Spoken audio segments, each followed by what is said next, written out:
को भी समझना बहुत जरूरी है। हमने देखा बहुत कुछ,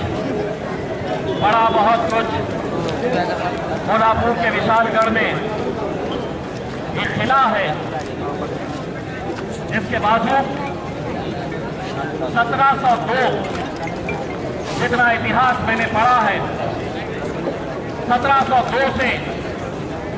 वहां पर एक दरगाह है। 1702 कहां और आज किस वक्त के अंदर हम रह रहे हैं। इस दौर में ये दरगाह थी, उस वक्त ना उसे छत्रपति शिवाजी महाराज ने, छत्रपति संभाजी महाराज ने उसे हटाने के लिए कुछ कहा, कुछ बोला, लेकिन आज उन्हीं का नाम लेकर अपने आप को शिव भक्त कहने वाले चंद गुंडे खुलेआम इस तरीके से वहां पर जाकर एक दरगाह, उसको नुकसान पहुंचाने के इरादे से, कुछ पूना से आते हैं, कुछ दौंड से, कुछ सतारा से, कुछ कोल्हापुर से, कुछ सांगली से, एक दरगाह, अगर उसके अतराफ कोई अतिक्रमण है तो सुन ले। अगर वो अतिक्रमण हटाना है तो कायदा है, कानून है। इसका मतलब ये नहीं है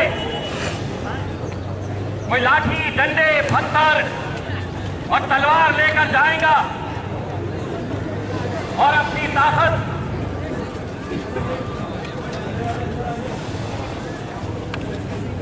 तलवार के जोर के ऊपर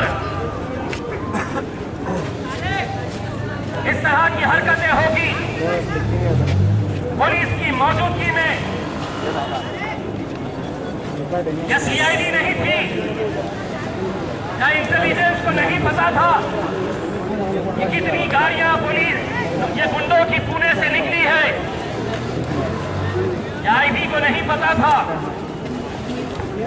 लेकिन जब हुकूमत की सरपरस्ती के अंदर इन गुंडों को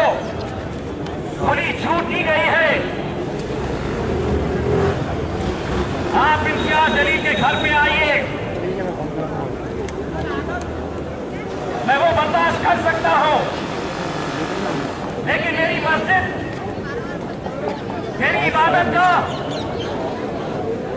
वहां पर मेरी कुरान शरीफ को जलाया जाता है, नमाज को जलाया जाता है। जिस मेंबर पर खड़े रहकर हम इस मुल्क में हमारे मौलाना, हमारे उलमाए दीन उसी मेंबर के ऊपर खड़े रहकर इस मुल्क के अंदर अमन रहे, भाईचारगी रहे, इसकी दुआ करते हैं, वो मेंबर को भी तोड़ दिया जाता है। मस्जिद के ऊपर मीनार पे भगवे झंडे लेकर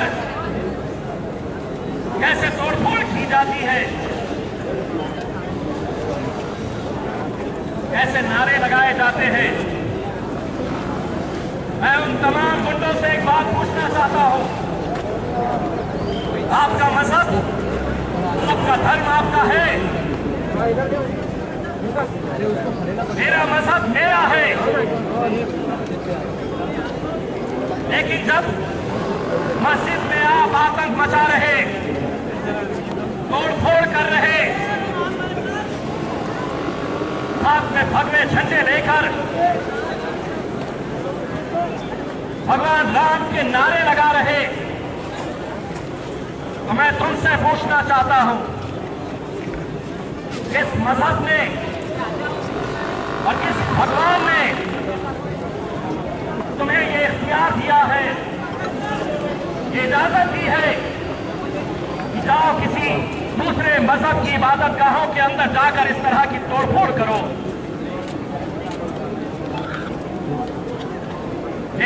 सबक क्या है, बहुत दूर जाने की जरूरत नहीं। इसी किराड़पुरे के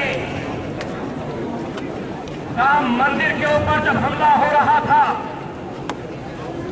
तो कोई हिंदुत्ववादी संगठन का माइका लाल वहां पर आकर खड़ा नहीं हुआ था। अगर वहां पर चट्टान की तरह खड़ा था तो इम्तियाज जलील